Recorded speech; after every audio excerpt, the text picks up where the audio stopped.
name is Khan. I'm a private detective. Chinatown, San Francisco, an exotic world, an unusual man. Khan. Next Friday night on CBS. Los Angeles police tonight release another suspect in the slasher murder series after finding the 9th victim. We'll also have a complete report on that, and fog means... Details on Channel 2 News at 11. I'm Kathy. I'm Buck. I have the only non-stop DC-10s and the most flights to Miami. We're going to fly you like you've never been flown before. Fly Buck and Kathy. Fly National. Hello, I'm Lorne Green, and I want to tell you about a remarkable new wild animal series, Lorne Green's Last of the Wild. In journeys to the corners of the earth, we'll explore animals unique in the history of time. And I'd like to invite you to watch Lorne Green's Last of the Wild. Alice and Russ are expecting their first grandchild. They're ready. There's going to be a girl. They qualified for a United account at UCB. Their check guarantee card made shopping easy. Their master charge will get them back east to see their new granddaughter or grandson. And they get free traveler's checks. The United account. It can do a lot for you. Alice and Russ, maybe it'll be twins. United California Bank. The best banking ideas in town, or your money back. Dan Rather with the latest election returns. The results of the 1974 congressional races. Not the votes. They were counted back in November, of course, and the new Congress is now in session. What's still being counted is the money. Perhaps $80 million in campaign funds. To New York.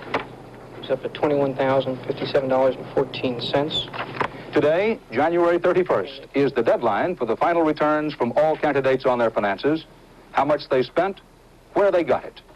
A preliminary count indicates that almost 20% of the total came from organizations representing some special interest, dispensing funds in 5 or 6 figures in the name of business, labor, or some professional group. All of this means that while the close relationship between big money and politics is changing, it's a long way from breaking up. That's what we make of the figures, and here's the way we'll show it to you in a kind of voters and taxpayers edition of the Campaign Funds Report. First, by way of background, from Teddy Roosevelt to Watergate, how political campaigning came to be such a big money affair.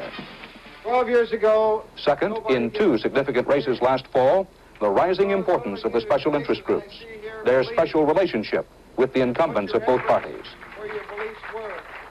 Third, the movement toward reform, how far it has come in presidential campaigning, how far it still has to go where Congress is concerned.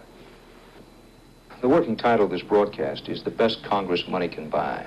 Given your experience, do you think that's an overstatement? No, unfortunately, I'm afraid that is an accurate type of statement. I think the worst evil is the fact that you have to get your money in usually large amounts from certain special interest groups. And I think when you do that, they feel they have a hold on you, and to a certain extent, they do.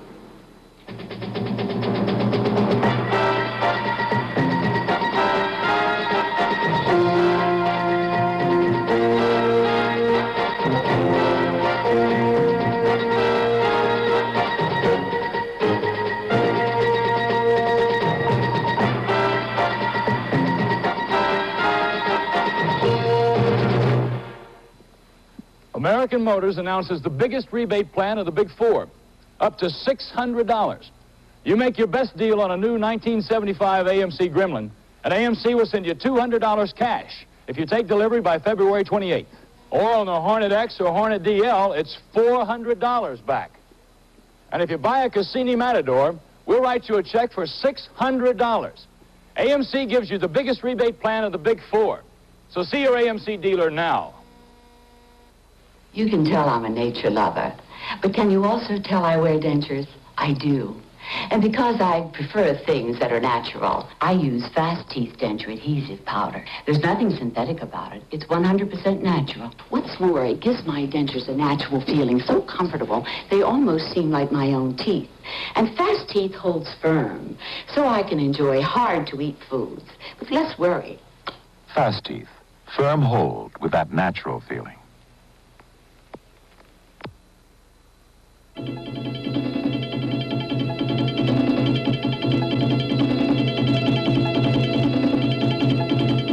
Election night, 1974. The payoff of the campaign for the 94th Congress. If we'd been counting dollars and cents that evening instead of votes, you'd have heard facts and figures like these. The Democrats collected and spent more money this time than the Republicans, about $45 million to $35 million. As United States Senator. Now, let's take a look. There were 4 Senate candidates, 1 Republican, 3 Democrats, with million-dollar campaign chests.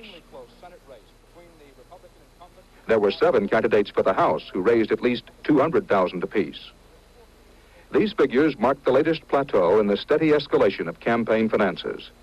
It's a historic spiral, not of inflation, but of technology, and it's been on the rise for decades. The principles for which we stand are the principles of fair play. There was a time, Teddy Roosevelt's time, when campaigning was mostly talk. And talk was cheap before they started sending it coast to coast. Back then, campaign technology consisted of the flag and the handshake. To beat Teddy Roosevelt in 1912, it took Woodrow Wilson and $1 million. Wilson tried to raise the money from the public, failed, and fell back on the resources of some rich men. One of them was Bernard Baruch of Wall Street. The next time out, in 1916, Wilson went straight to the fat cats. One large contribution came from Henry Ford of Detroit. Another from E.L. Doheny, the oil man who later promoted the scandalous deal of Teapot Dome. New York is yours. I don't give it to you. You want it. For campaigners in the 20s, the ante was raised, and this is what did it: radio. Still a little newfangled to Al Smith several years later. Newfangled and expensive. Bear in mind that the cheering all comes out of the radio time. These plans, like so many other plans. By the mid-30s, as used by Franklin D. Roosevelt, radio had become the most effective campaign instrument. By the 40s, an absolute essential. Land of freedom in all this world. Harry Truman's uphill campaign in 1948 got a boost from a last-minute radio speech, paid for by passing the hat in New York restaurants. The bill was $25,000. 4 years later, the Republicans paid $75,000 to let the voters see and hear their vice presidential candidate. But Pat and I have the satisfaction that every dime that we've got is honestly ours. I should say this, that Pat doesn't have a mink coat, but she does have a respectable Republican cloth coat. And I always tell her that she'd look good in anything. With television arrived the era of political free spending. People can afford less butter, less fruit, less bread, less milk. Yes, it's time for a change. My kind of man, Ted Agnew is. My kind of man, Ted Agnew is. It was not just the cost of the broadcasts themselves, but also the expanding staffs of high-priced specialists with their production techniques, their marketing techniques, their PR and advertising techniques. On October 24th, 1963, Barry Goldwater said of the nuclear bomb, merely another weapon. Merely another weapon. In the 60s, aroused by the social legislation of the New Frontier and Great Society, a new breed of fat cat came forward, the Organized Interest Group, offering financial help to candidates for Congress who would resist the wave of programs. Medicare was the first big target, attacked by the American Medical Association with a political action committee dispensing millions in campaign funds. Meanwhile, the unions were helping to finance candidates who favored their legislative aims. Campaign techniques kept expanding and campaign costs kept rising. You had to be loaded, as Will Rogers once pointed out, even to get beat. And not just for the presidency. Rockefeller. A New York Democrat spent $4 million on a losing race for the Senate. In California, a candidate dropped $2 million without getting past the primary. Norton Simon, Republican. By the 70s, political campaigning had acquired all the elements of a big-time professional sport. Competition, audience, media, and big money. 1972, the year of Watergate, that climax in the long affair between money and campaign politics. Both sides had their fat cats, individuals contributing sums up to $2 million for their candidate, plus contributors like these. The United Auto Workers, $307,000 for McGovern. The communications workers, $223,000. From the Seafarers Union, Nixon got $100,000, and from the Teamsters, at least $38,000. From the milk producers, $727,000. At the Republican Operations Center, the committee to re-elect the president, campaign finance reached new peaks of sophistication in the soliciting of funds and laundering them, processing them in such a way as to conceal the sources. Some of the money was contaminated, some downright illegal, as the Watergate hearings and prosecutions would show. Watergate complex and the alleged cover-up that followed. Mr. Mitchell, if you'll stand up, I'll administer the oath. The scandal of Watergate was the financing of an election campaign with tainted contributions, tainted by the expectation of favors or influence in behalf of individuals like Robert Vesco, of companies in the oil industry, defense industry, the airlines business, in behalf of groups like the milk producers. It was financed at a profit, which was used for non-campaign purposes, personal expenses, payments to the Watergate defendants once the lid blew off. Shall be the truth, the whole truth, and nothing but the truth, so help you God. I do. What the 1972 campaign seemed to show was that politics itself, the very soul of the system, politics was being bought out, the people sold out.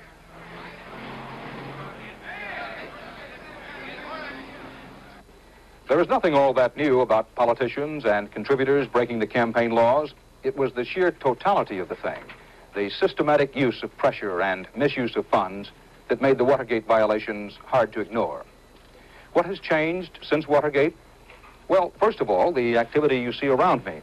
The candidates' reporting procedure, which took effect during the '72 campaign, is being monitored now by civic organizations like the one that runs this information center, the Citizen Research Foundation, also by Common Cause, and through these facilities, by the press. For the first time, some public light is being shined into the campaign vaults. And for the first time, there have been important prosecutions. So candidates and contributors have been put on notice that violations will be taken seriously, all of which has had a definite effect on post-Watergate campaign politics, though not all of it to the good, as could be seen in the 1974 congressional elections.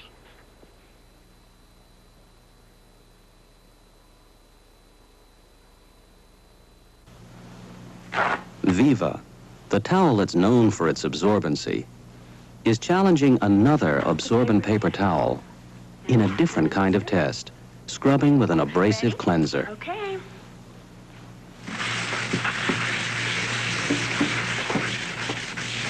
Viva keeps right on working. Viva didn't fall apart. Viva, the absorbent paper towel that keeps on working.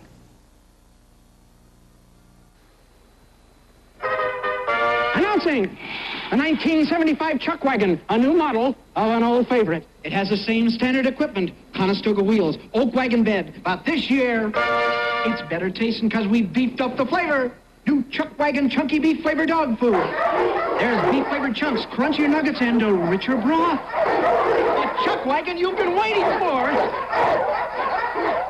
Chuck wagon chunky beef flavor. Take a test chase today.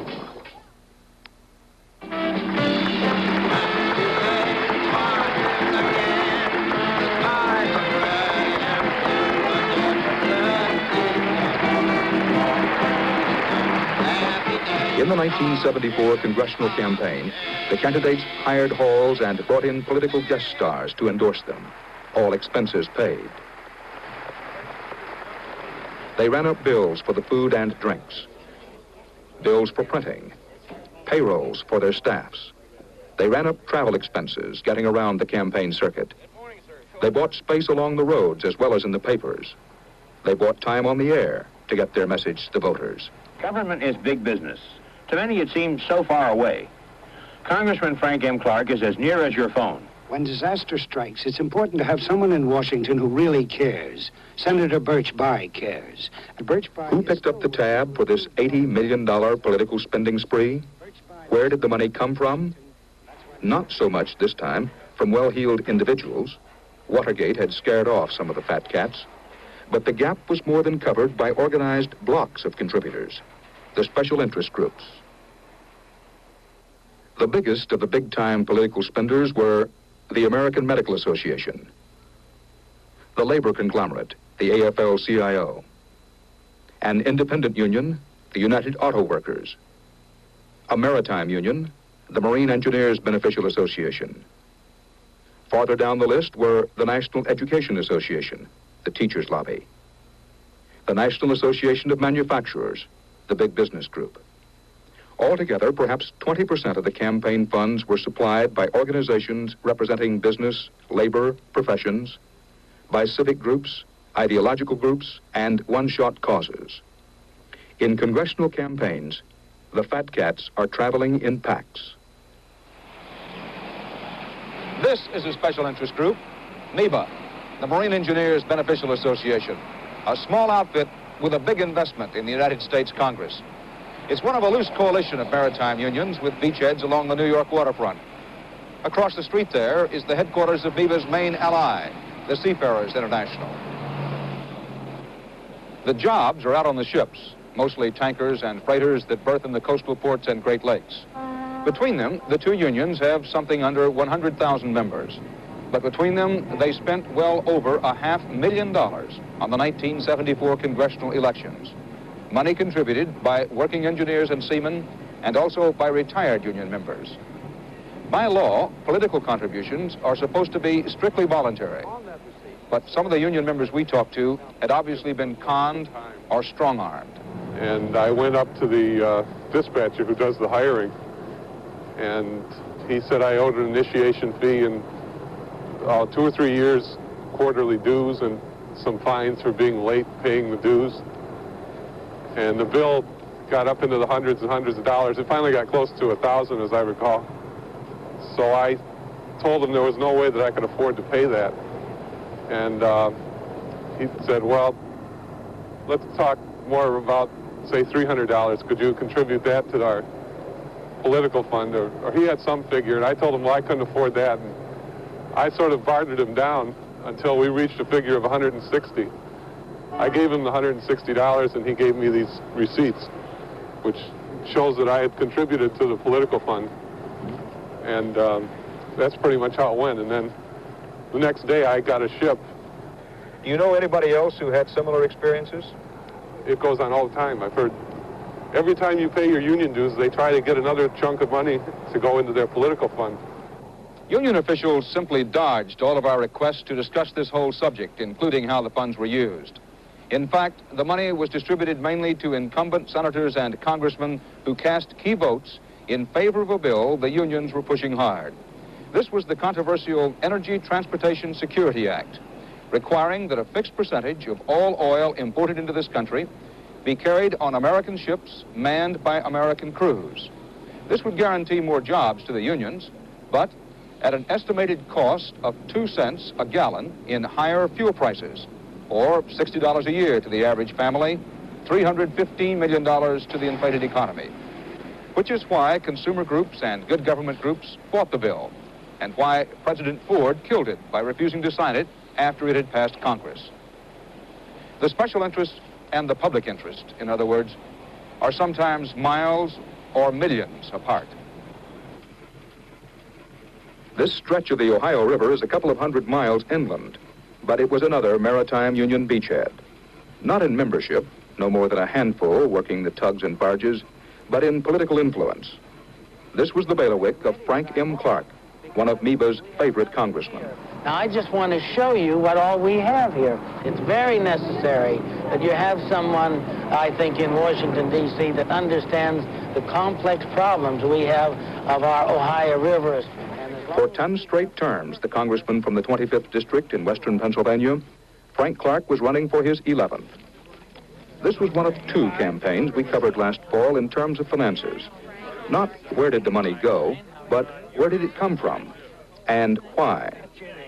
To his constituents, Clark's name was identified with personal service, a traditional kind of style, and a penchant for giving away flags in all forms and sizes.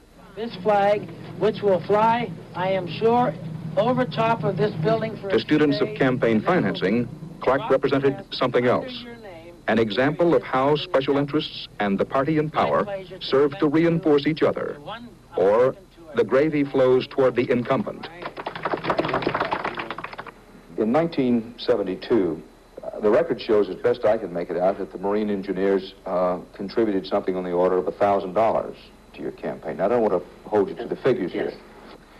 In 1974, it appeared you'd have a much easier race. They gave you well above $10,000. Why the difference? The difference is that I'm now the chairman of the subcommittee, and I'm the one that's introducing the bills. I'm the one that's holding the hearings, and of course they're very much interested in keeping our maritime afloat, and so naturally they're going to give me more money. Do you have to go to unions such as the Marine Engineers or the Seafarers and ask them for money in any way, shape, or form now, or do they come to you? No, I don't. I don't have to. They call me up and they say, could you use a little money? Can you use a little campaign funds? And I always tell them yes. In fact, I don't think I've ever said no. Congressman, round figures. What does it take these days to run a first-rate congressional election campaign if one has a primary? If I was starting over again, right today, I know I would have to spend $150,000. First of all, it would be in advertising, in the newspapers, radio, and TV, to get my name across to the people. We don't need as much as Frank needs. We can beat him with significantly less than what he's going to put into it. But you've got to put people, I had a fellow say... Clark's opposition had nothing like big money to promote their candidate, Gary Myers, a 37-year-old Republican with some friends, but no power base. As of yet, we haven't received anything from the local Republican committee, and the private donations have amounted to $2,290. Our present balance in our checking account is $1,045.29. The finances of this campaign, I think, are a lot like the campaigning part of the campaign. We've got to make our own way.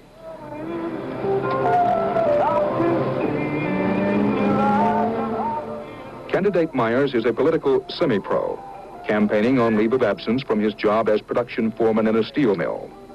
He ran against Clark before in '72 and lost even with the Nixon landslide in his favor. This year would be an uphill climb for Republicans, especially non-incumbents. The 25th is a small-town district in which media means not television, but radio and newspapers. But while the incumbent was sponsoring broadcasts of high school football games, the challenger had to carry his message to the voters by hand. No, I'm Gary Myers. I'm a candidate for the United States Congress. I appreciate your consideration. You go to vote this year. You going to the polls this year? Yes. You registered? Absolutely. Fine. Appreciate your consideration. Your vote. We will. Thank you very much. Thank you. Bye-bye. Bye.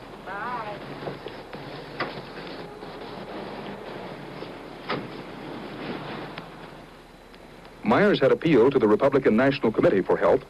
They came through with a minimal $2,500. The State Committee, $500 more. He figured he could make up for his money shortage with legwork, if he picked the right spots. This wasn't one of them.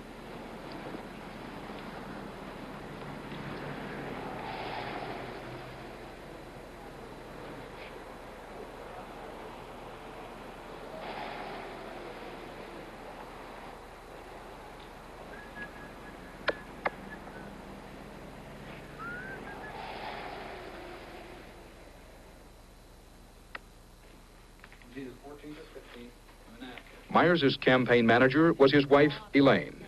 The Myers campaign office, their kitchen. Okay. What's happening really now is we have such a volunteer task force organized that they're continually asking for supplies. I had to order 20,000 extra candidate cards today, which really just pushes us further in debt.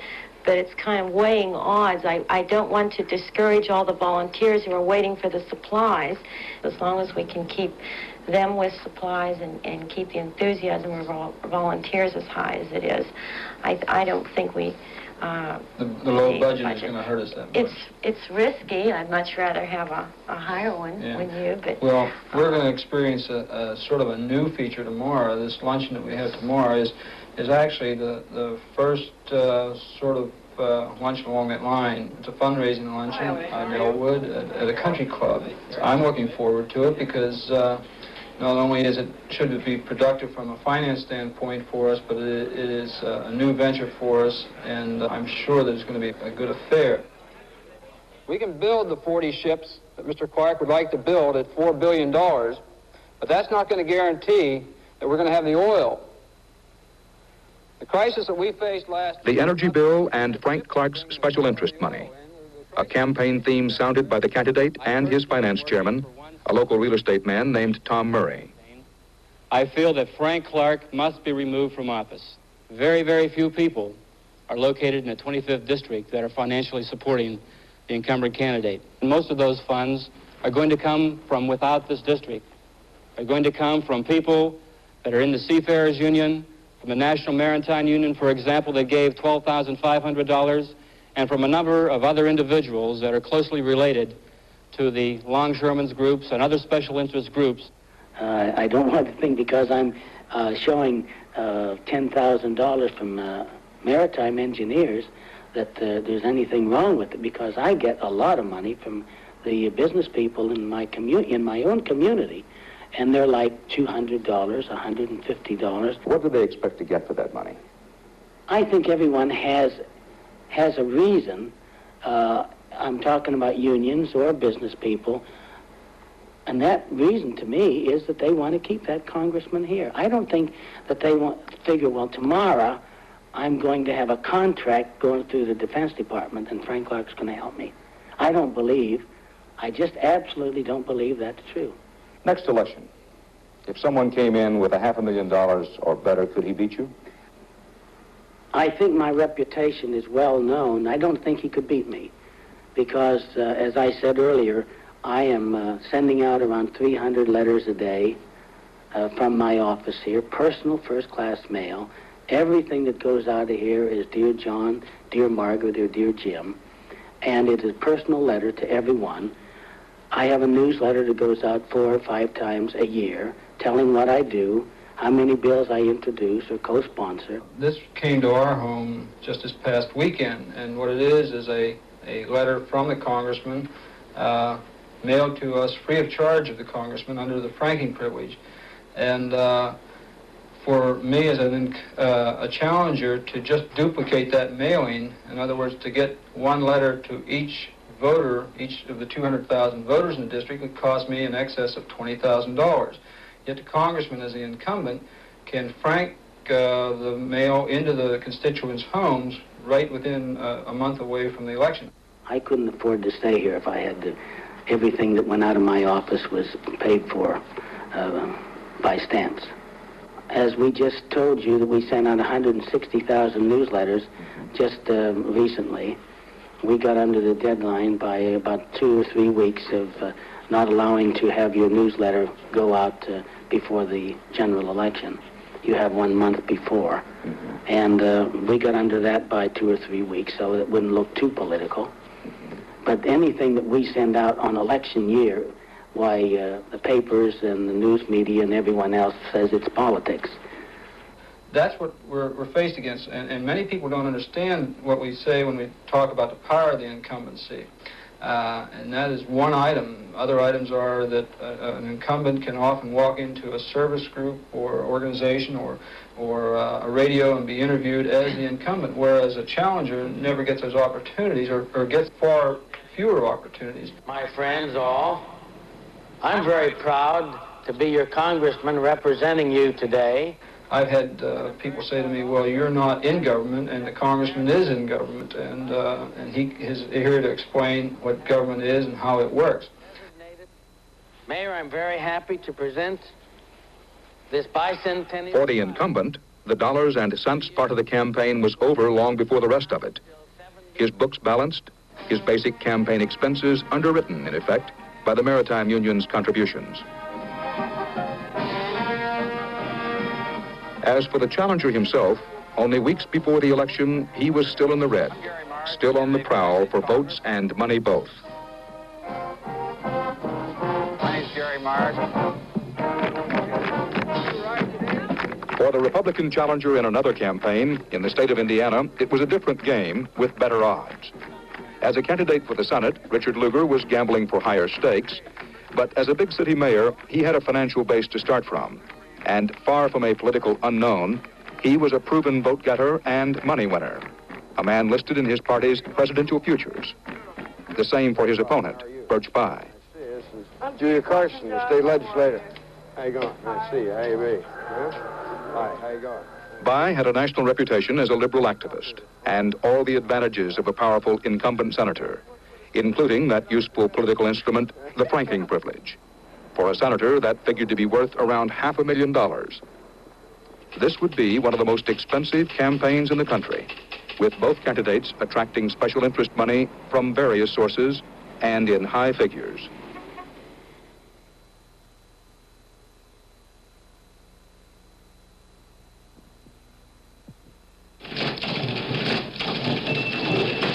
Your husband isn't going to believe that grocery bill, Dottie.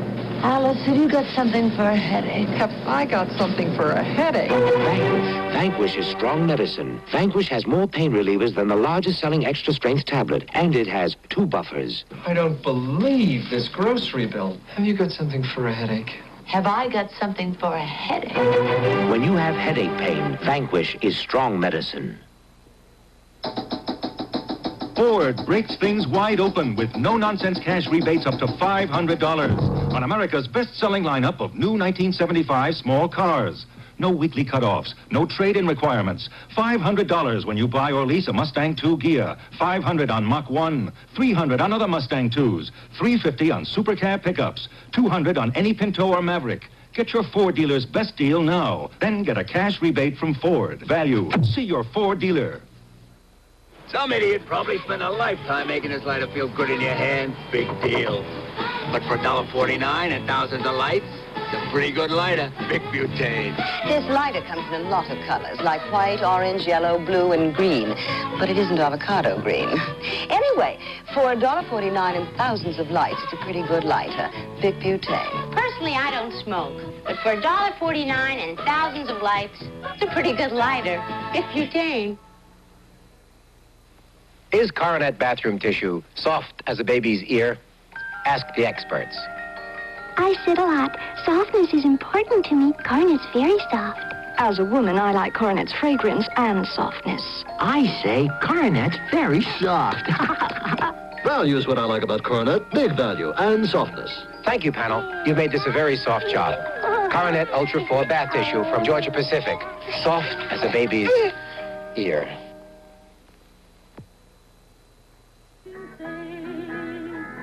Oh, beautiful. How do you do? Politics in Indiana. Republican Richard Lugar campaigning for the Senate against the Democratic incumbent Birch Bayh. The style may be folksy, but the financing behind it was pretty sophisticated. High-powered enough to generate over $1 million for the Lugar campaign, not much less for his opponent.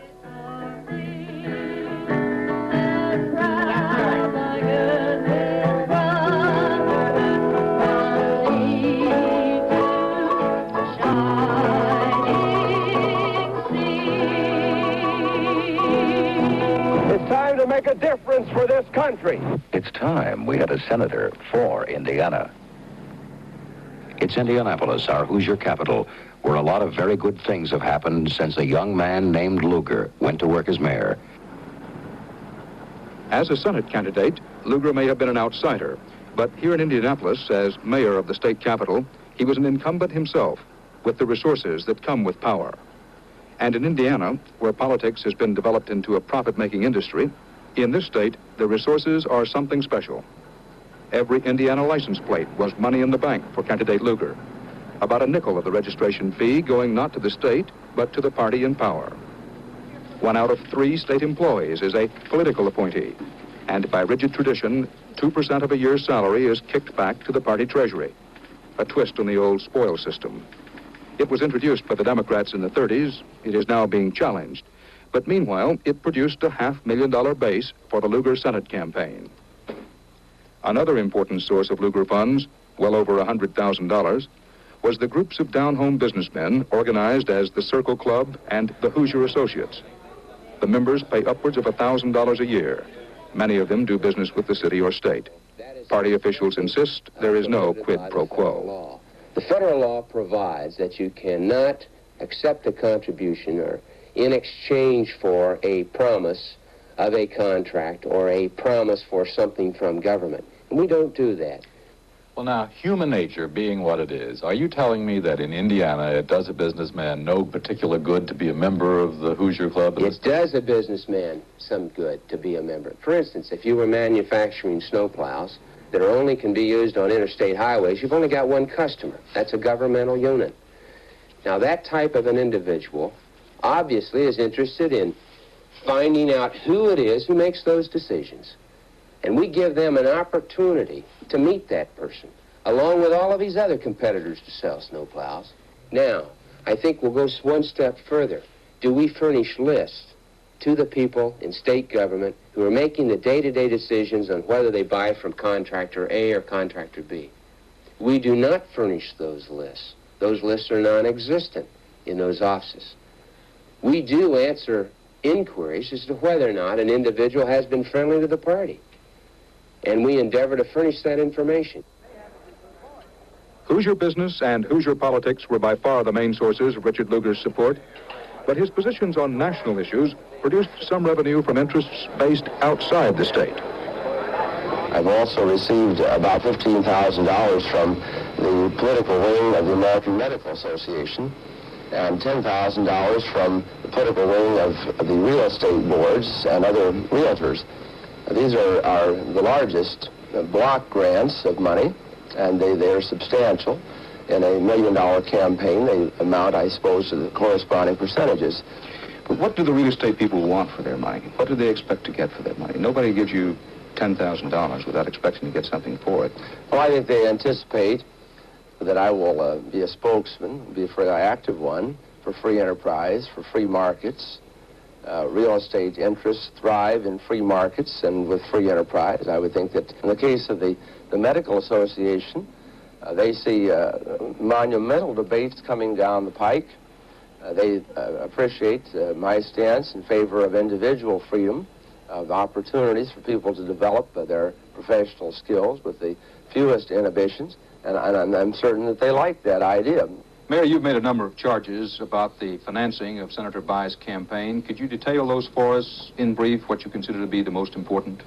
The number of the votes that he has cast in the Senate, the most recent and questionable on the Maritime Act, seem to be dictated by ties to union interests that really were not represented in this state, or to union interests that had a more national focus and really were less useful to people here in Indiana. To be specific about that, you're talking about the Marine Engineers. Yes, yes.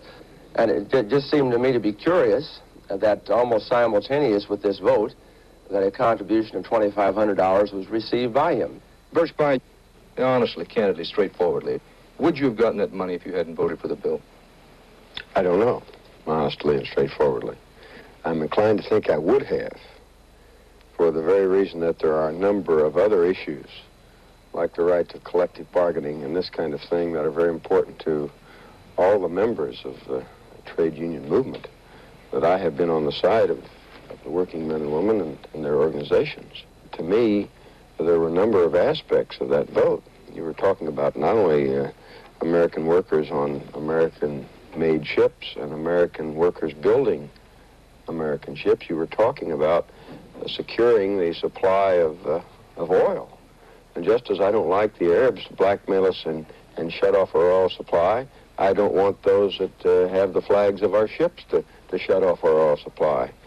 So when I made the decision to vote for that bill, it was on that basis, more than on the number of jobs involved for the members of that given union. In Bayh's finances, if not his legislative decisions, the labor unions played a key role.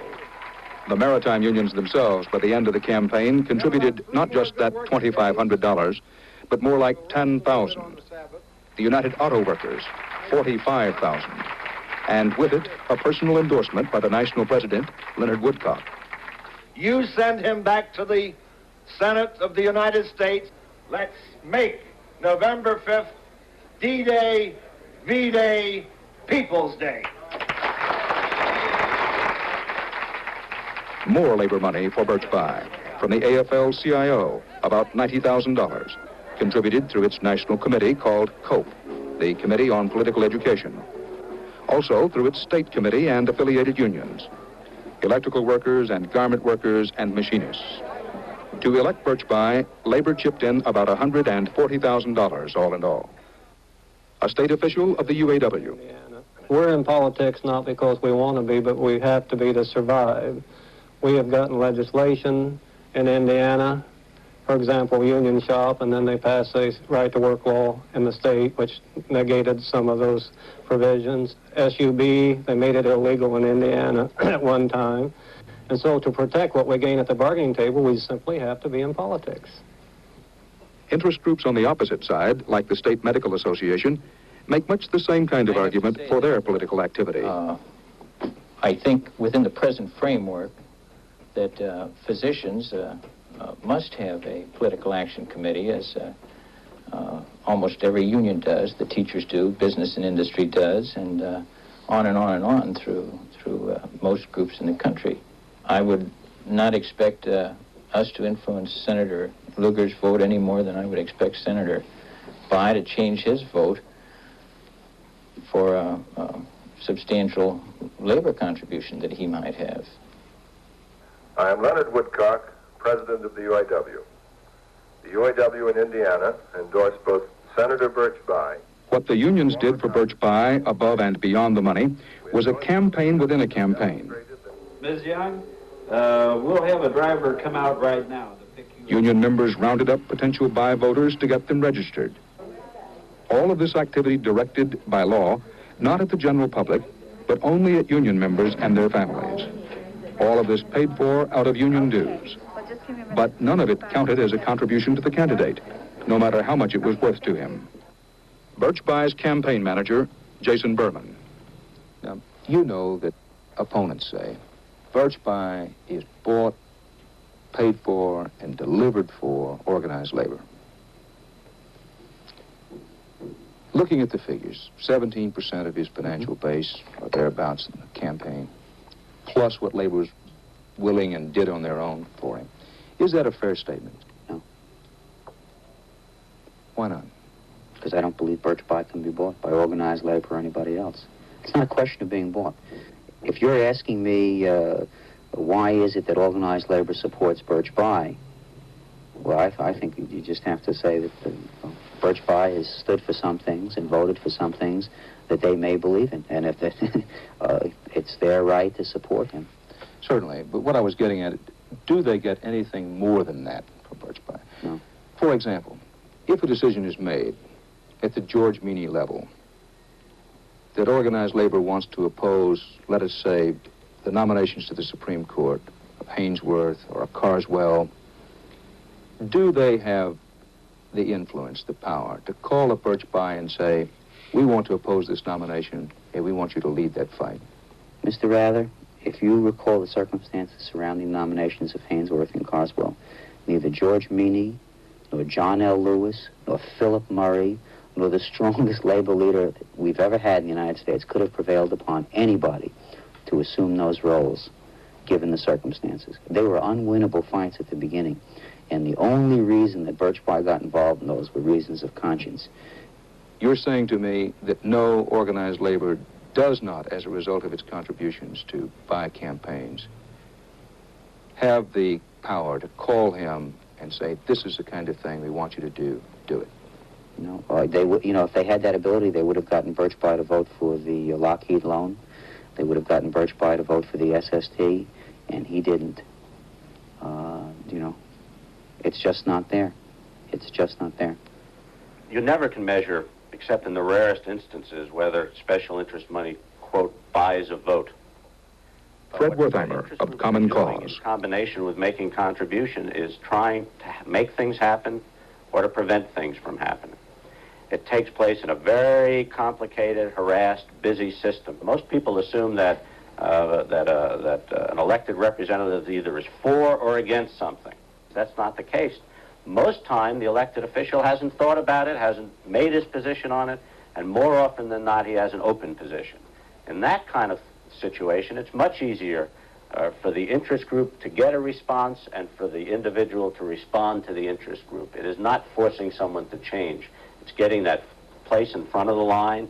It's getting access to talk to them about it. It's getting a sympathetic ear to your problems. Now, that simple entree can make all the difference in the world in a final result. As the special interests come to the fore, the day of the fat cats is ending, and this event may have been one of their last hurrahs. In this audience, there were men who had given $2,000 or $3,000 or more. Some had paid an extra $500 a couple to attend a crowded pre-dinner reception for the guest of honor. An ex-congressman who, incidentally, got over $8,000 from the maritime unions the last time he ran in 1972. Ex-Congressman Gerald Ford. Thank you very, very much. I thank you because you're here to elect Dick Lugar to the United States Senate. There's a lot of hard political muscle out to beat him. There's a lot of outstate money involved in trying to defeat Dick. But with your help, Dick Lugar can make it, and he deserves it.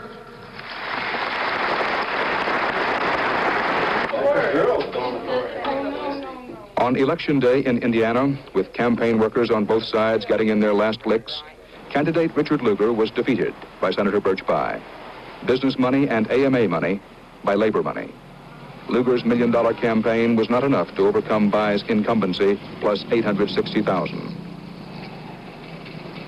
Gary Myers, thank you. How are you, sir? Can't beat Clark, nobody can. Oh, thanks for that. In the 25th Congressional District of Pennsylvania, the challenger, Gary Myers, had picked up some momentum in the final stretch of the campaign.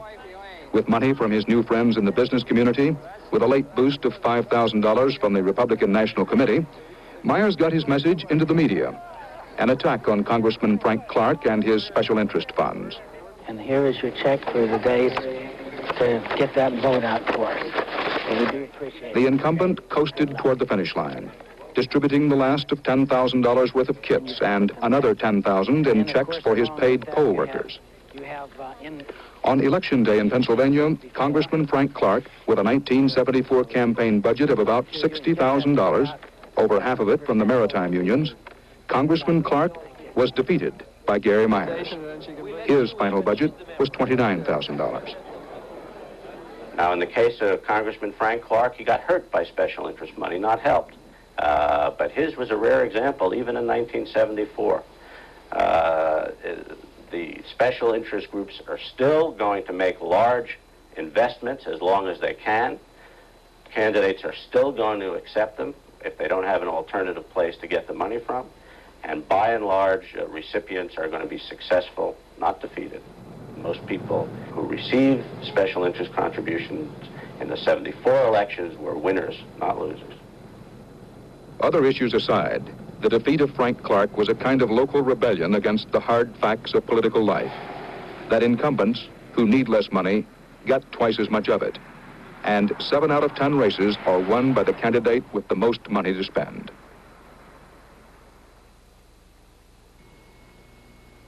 Go ahead, get as close as you want. You don't have to worry about denture odor. You've got extra effervescent Polident. And Polident's got 2 kinds of cleaning action to help leave your dentures clean and odor-free. Polident's got 1, chemical action to help clean away its stains, and 2, physical action to help lift away film and odor-causing particles. So, whenever you want, get as close as you want. You've got Polident. Hey, day, I'm feeling great. I feel so good, I just can't wait. A day's like this to celebrate. Come on, world, participate. Have a seat, Posturepedic morning. Posturepedic. Designed in cooperation with leading orthopedic surgeons for no morning backache from sleeping on a too soft mattress. Have a Sealy Posturepedic morning. Yeah.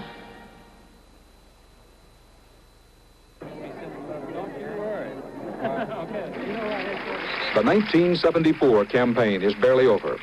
The 76 campaign has already begun. I have to tell you in complete candor that being elected president of the United States is not the most important thing in my life. New faces and new approaches. The young hopefuls are being joined by a number of older campaigners, and it is campaign reform that has opened up the field. Some new rules on financing that went into effect with the start of 1975. The new law is controversial, it is complicated, and it requires decisions from every taxpayer. So we'll take it one step at a time. The first and biggest step, public financing for presidential campaigns. The fat cats and interest groups are on their way out of presidential campaign funding. By raising a basic amount of front money from the public in small contributions, a candidate can now qualify for government funds.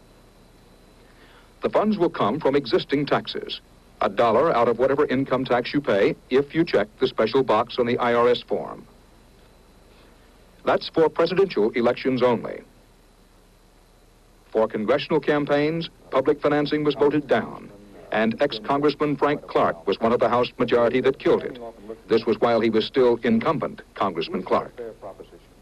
Of course, I'm against campaign financing as far as anything is concerned except the presidential election. I don't believe that the taxpayers should pay for someone to run for Congress. And I'm not that stupid to give money to my opponent to run against me to beat me.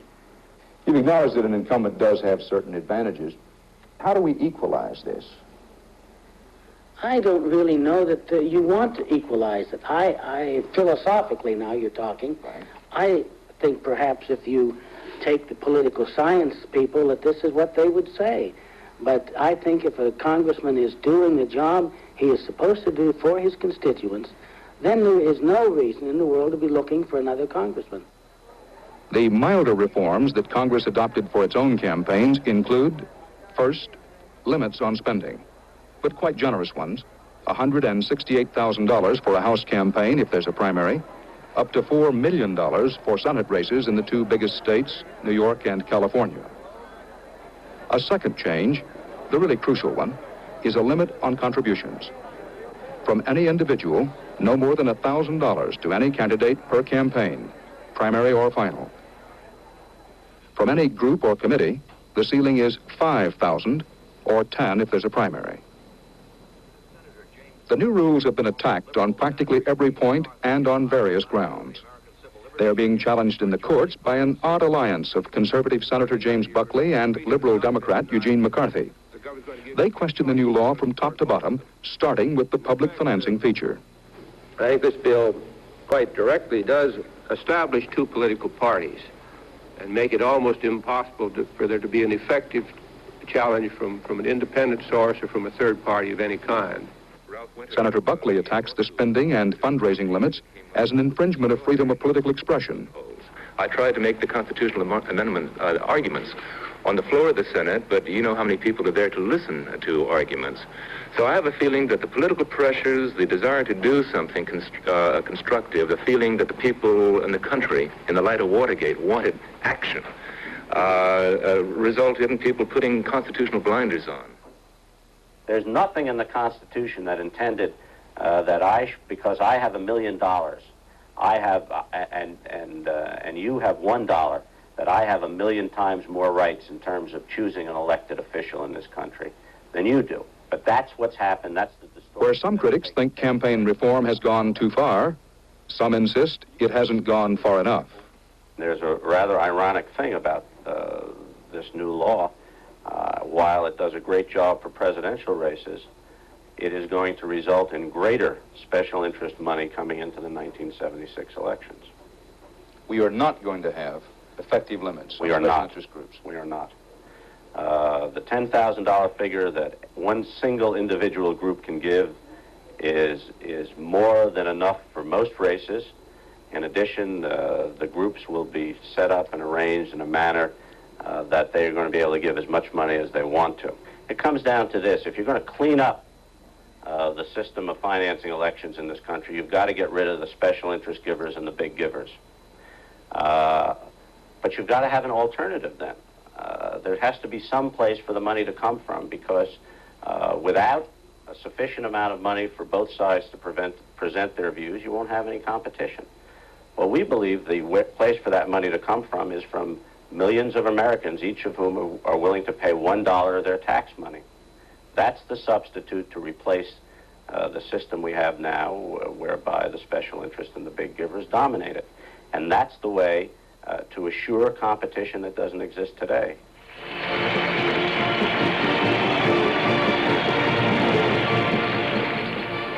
Whether or not public financing really is the answer for Congress, well, we'll have a chance to see as the 1976 presidential campaign develops.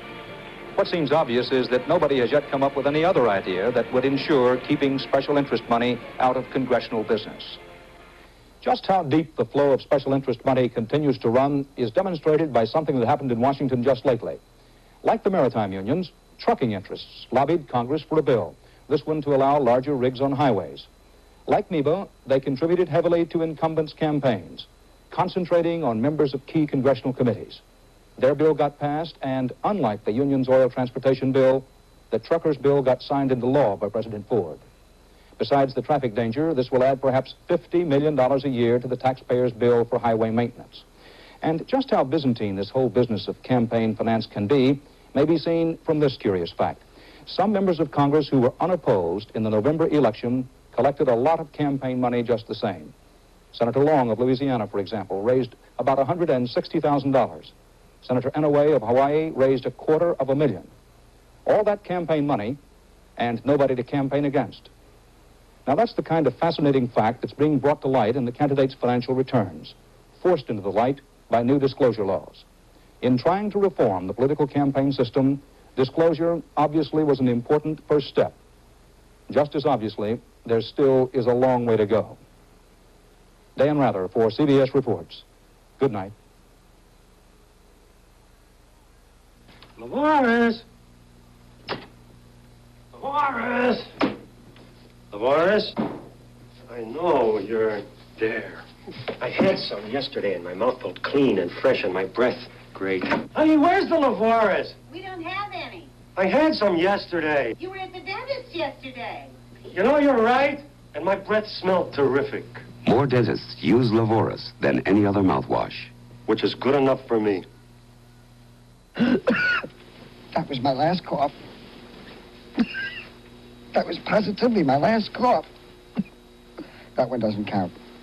But that was absolutely my last... Nobody can promise you'll never cough again. But you can take Vicks Formula 44 to help suppress your cough. You can't buy a more powerful cough suppressant than the one in Formula 44. It's medically recommended, yet not narcotic. Just got to be firm and use Formula 44. Suppress the cough you can't suppress.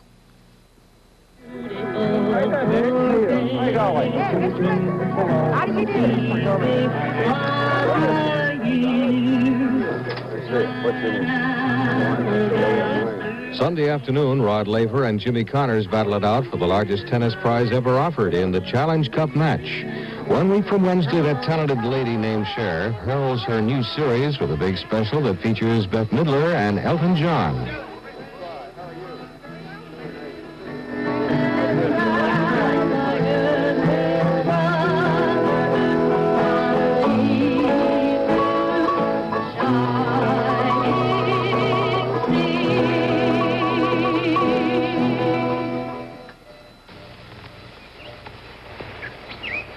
When you mail in your federal income tax return, no matter who's prepared it, be sure the special pre-addressed label and coded envelope are used. They sure can speed things up at the IRS Service Center.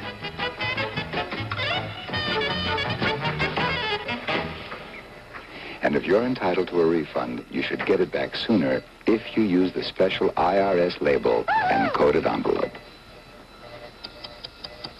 What can you say about heart research in 20 seconds? Well, heart research has produced drugs to control high blood pressure, artificial heart valves, electronic pacemakers, control of rheumatic fever, new techniques for treating strokes, better coronary care services. And there's more where that came from if you give to the Heart Fund. Well, I can do that in 20 seconds. The CBS Friday Night Movies will return next Friday night at 9, 8 Central Time on most of these stations. Louise Jefferson discovers the easy life is just too hard on her, a problem that leads to a riotous situation with the Jeffersons, following All in the Family tomorrow night on CBS. The manhunt for the slasher is going on. The 9th victim was found this evening in Hollywood. A Watergate figure was sprung from prison tonight. He's happy. Another man got out of county jail, but he's anything but happy. And this man is not excited about our energy plans. As you'll hear, he's got some of his own. This as the price goes up. Those stories and much more right after the station break.